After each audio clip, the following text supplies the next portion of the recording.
certains collègues, certains parents, ou même pour être appelé Ladi et Adja, appellations qui en fait n'ont pas grand sens. À partir du moment où on a fait les actes du Hajj, on ne demande qu'à Allah d'agréer ces œuvres-là. L'intention, chers frères et sœurs, rappelons encore une fois, Innama a'malu binniyat. Les actes ne valent que par les intentions, eh bien, qui les sous-tendent. Allahu Akbar, Allahu Akbar, Allahu Akbar,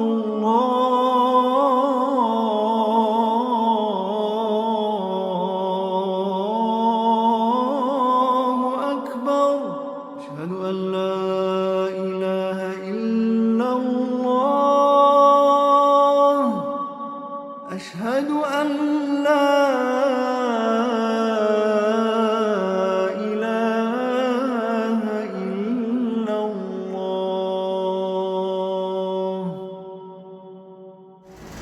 Innal hamdalillah nahmaduhu subhanahu wa ta'ala ala ni'amil jazil wa nasta'inuhu wa nastaghfiruhu wa na'udzu billahi min shururi anfusina wa min sayyiati a'malina. Man yahdihillahu fala mudilla lahu wa man yudlil fala hadiya lahu.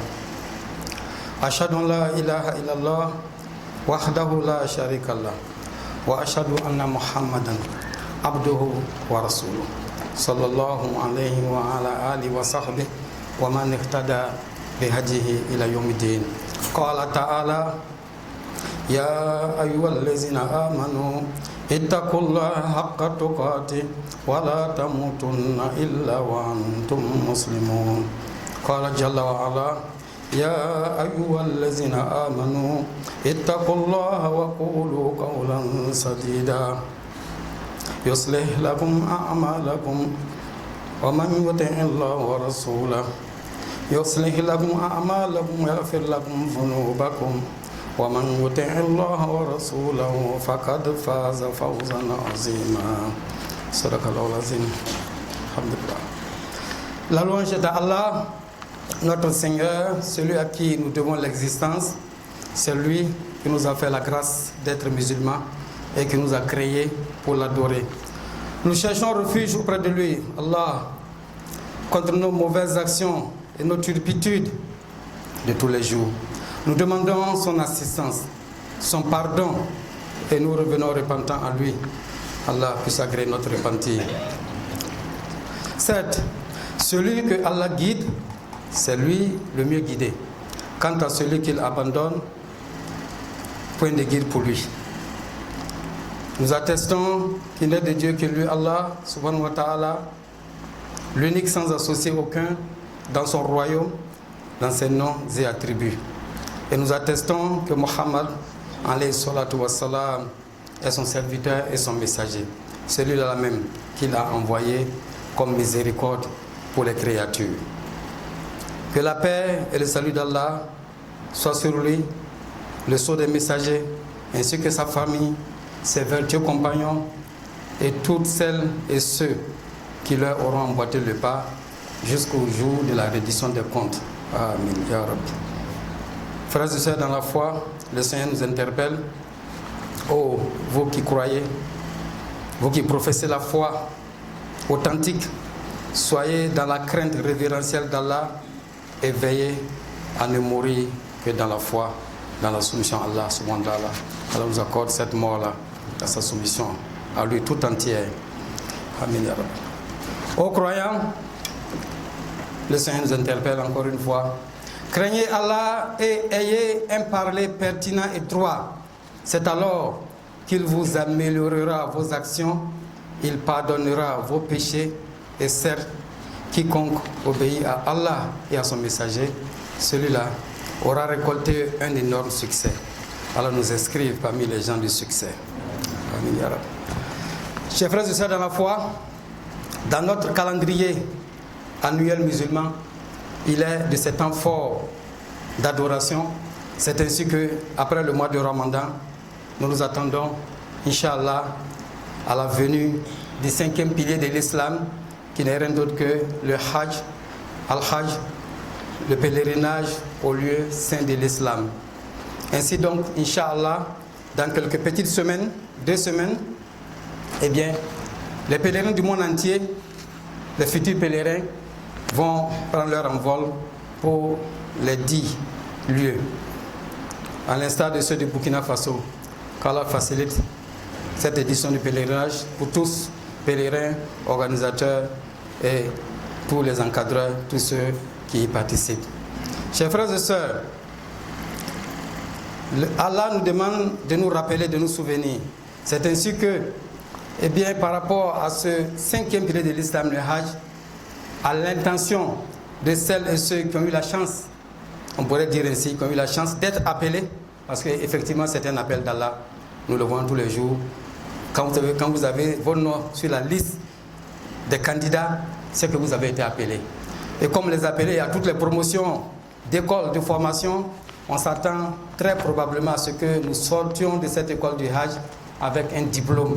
Et ce diplôme, chers frères et sœurs, il ne saurait être que celui de la piété, at-taqwa, qu'Allah nous accorde sa piété.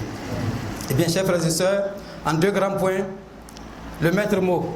Premièrement, ce qu'il faut savoir pour tous nos candidats au Hajj, que le maître mot en matière de pratique rituelle, de règles, c'est la formation. C'est la formation et rien d'autre que la formation. Parce que dans cette vie d'ici-bas, nous voyons que pour faire les choses les plus banales, il faut une formation. Eh bien, plus la chose est sérieuse, plus la formation doit être sérieuse. Chers frères et sœurs, en termes de formation, on ne peut pas attendre d'un imam qu'il déroule en quelques minutes les détails du Hajj. Cependant, voici les points forts, les grands actes, les fondamentaux du Hajj que tout pèlerin gagnerait à savoir et à intégrer. Eh bien, ce sont les obligations, les arcanes. Premièrement, il y a l'intention. Comme toujours, chers frères et sœurs, comme toujours, il est dit de regarder l'intention, de la regarder encore une fois, de la renouveler. Ici, l'intention d'aller au Hajj ne doit être que pour la satisfaction, l'agrément divin. Donc, pas question eh bien, de formuler en son fort intérieur des idées, eh bien, de volonté d'aller au Hajj pour simplement peut-être ressembler à certaines personnes, certains collègues, certains parents, ou même pour être appelé Ladi et Adja, appellations qui en fait n'ont pas grand sens. À partir du moment où on a fait les actes du Hajj, on ne demande qu'Allah d'agréer ces œuvres-là. L'intention, chers frères et sœurs, rappelons encore une fois, Innama a'malu binniyat. Les actes ne valent que par les intentions, eh bien, qui les sous-tendent. Donc, on va prendre la bonne intention d'aller au Hajj avec les moyens licites et Allah agrée notre Hajj, notre pèlerinage. Après l'intention, le deuxième grand facteur important à savoir pour le pèlerin, dans toute sa formation qu'il va faire, c'est ne pas oublier les 4 piliers du Hajj une fois sur les lieux saints. Parce que ces piliers-là, ils sont tels que si on en oublie un, ou on n'a su pas ce pilier, eh bien notre Hajj n'est pas valide. Contrairement aux autres actes qui, non moins importants, sont même des actes obligatoires, mais on peut se racheter. On peut se racheter. N'ayant pas pu faire telle ou telle chose, on peut se racheter avec, par exemple, une offrande. Faire immoler, eh bien, une offrande pour les nécessités de la Mecque, par exemple. Mais ces actes-là, on ne peut pas se racheter. C'est pourquoi le pèlerin doit les inscrire en lettres d'or dans son agenda. Premièrement, qui va au Hajj doit passer par l'étape de la sacralisation, ihram. L'ihram, c'est ce temps fort-là où on décide, l'image est bien divisée à la prière. Quand on rentre dans la prière, nous disons Allahu Akbar. Quand on dit ça, nous savons très bien, vous et moi, qu'on ne peut pas manger, on ne peut pas boire, on ne peut pas faire des actes contraires à la prière. C'est pareil pour le Hajj. L'ihram, il y a un moment où le pèlerin va entrer en sacralisation. C'est à partir de ce moment, et de ce moment seulement, qu'il est considéré comme étant entré dans le pèlerinage. Donc, avec des actes interdits qu'il faut également apprendre, encore une fois, dans la formation qui va avec.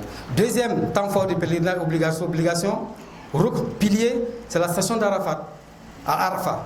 Arafat, c'est ce lieu-là où, eh bien, c'est le point culminant du Hajj. Comme l'a dit Rasulullah alayhi wa sallam, Al-Hajju Arafat. Le pèlerinage, c'est Arafat.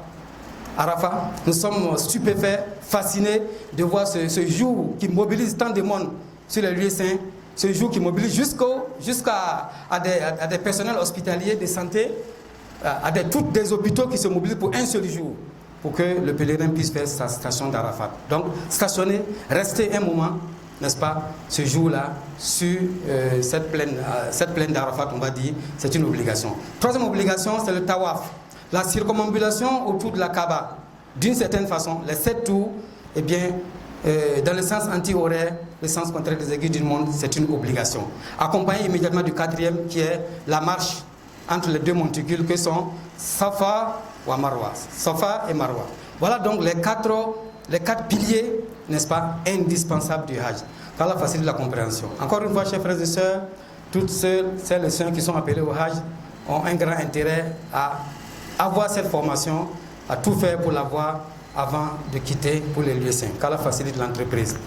Et la deuxième grande partie, chers frères et sœurs, de notre appel du jour, c'est au-delà donc du rituel. Nous parlons des actes. Voir la dimension morale, psychique et même psychologique. Pourquoi ne pas dire la dimension spirituelle du Hajj?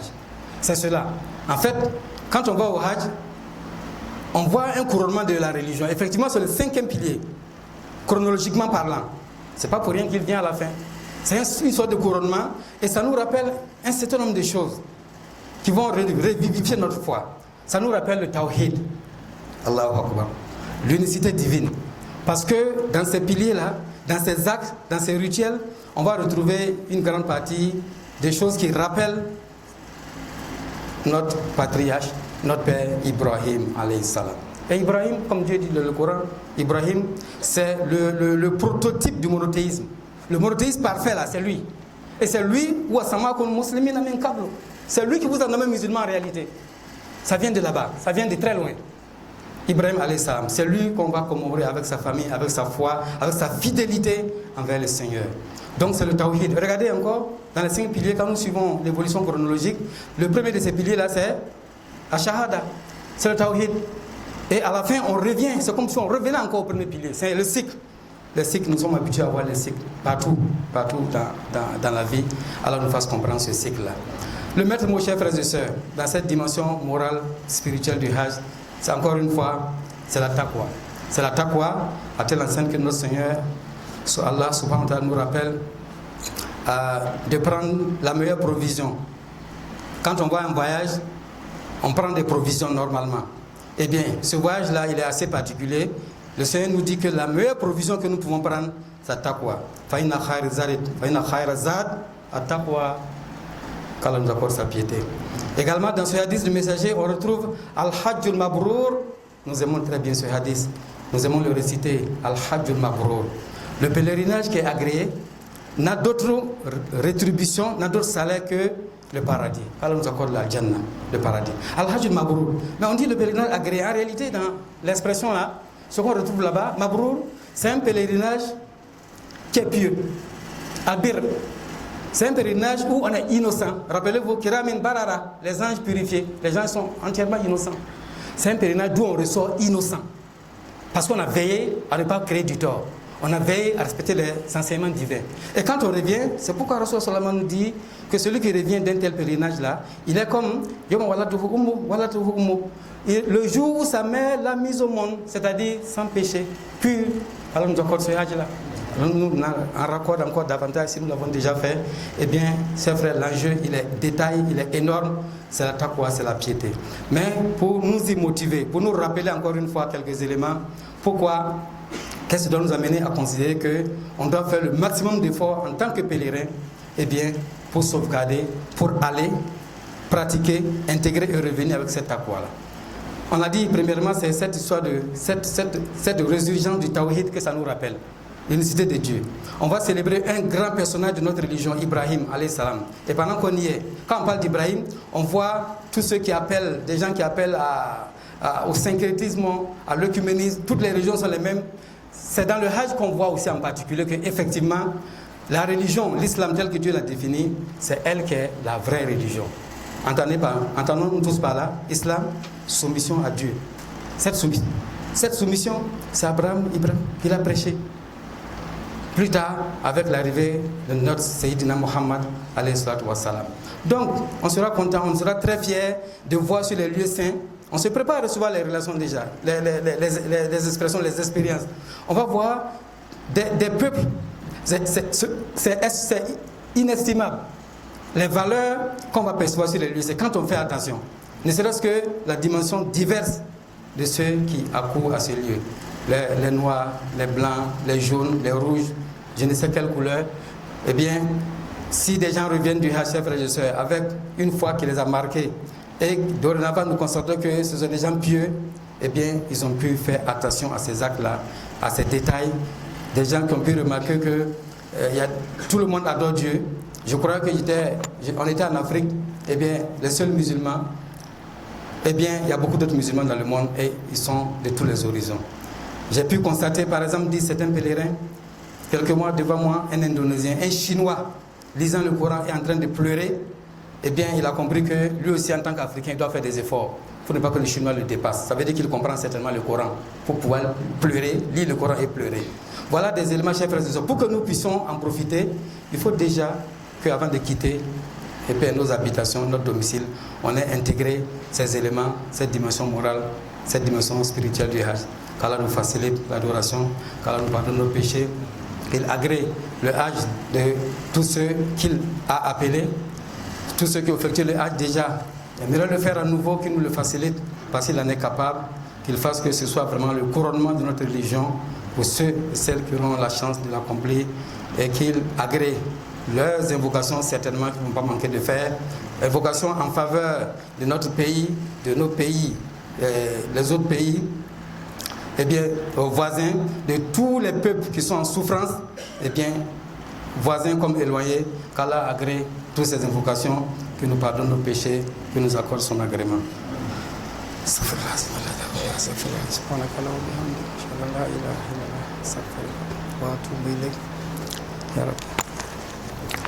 Alhamdulillah, haqqa hamdi, hamdan yukafi mazida, wa yuwafi ni'ama, wa salatu wa salam ala man ursila rahmatan lil alamin, Muhammad bin Abdullah wa ala alihi wa sahbihi wa man ihtada bi hadihi yawmiddin.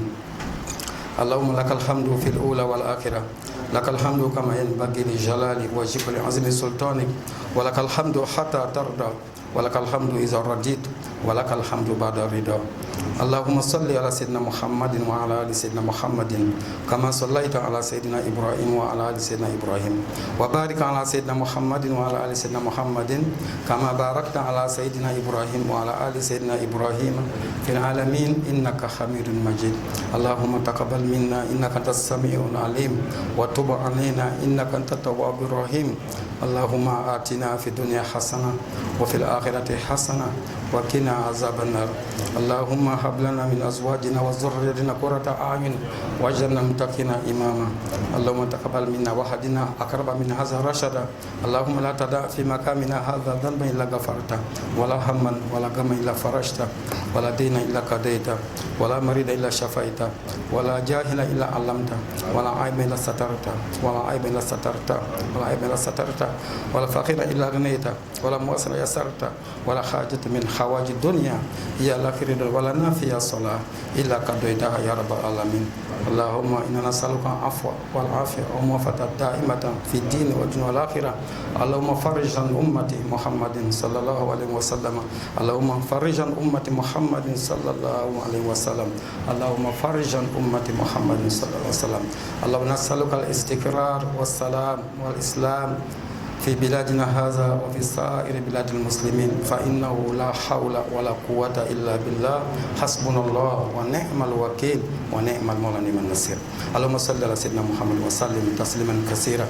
سبحان ربك رب العزة عما يصفون وسلام على المرسلين والحمد لله رب العالمين. Et l'imam a appelé donc les pèlerins, les futurs pèlerins à se former pour pouvoir bien faire donc pouvoir bien accomplir ce 5e pilier de l'islam.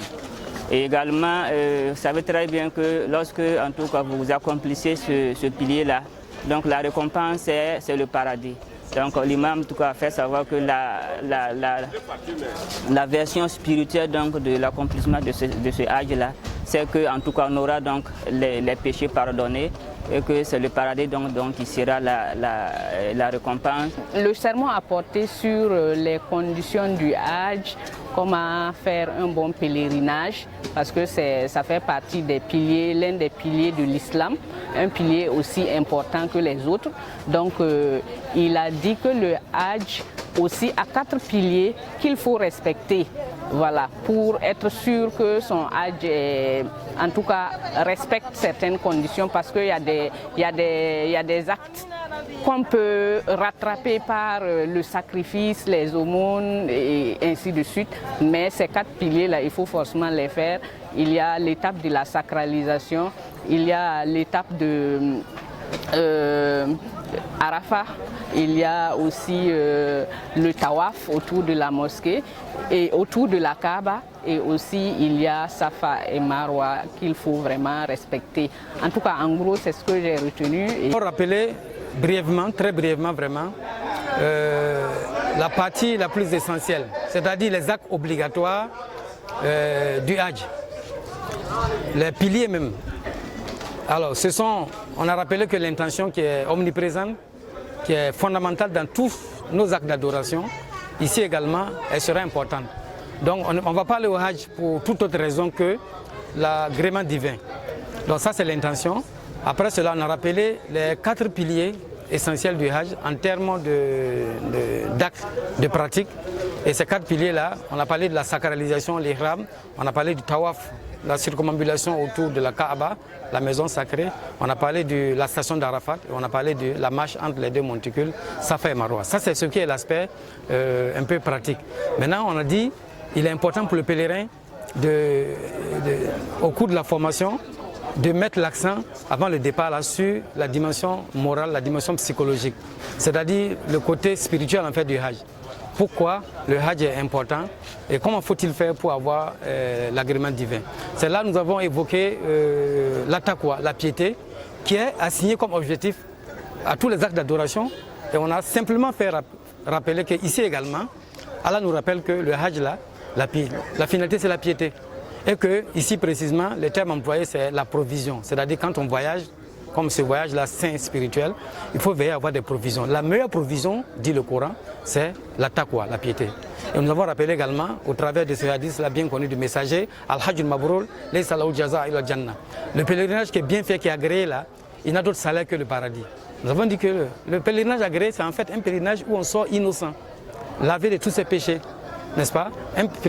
Où on a fait le moins de mal possible, n'est-ce pas? On a essayé, dans la mesure du possible, d'obéir au Seigneur Allah subhanahu wa ta'ala.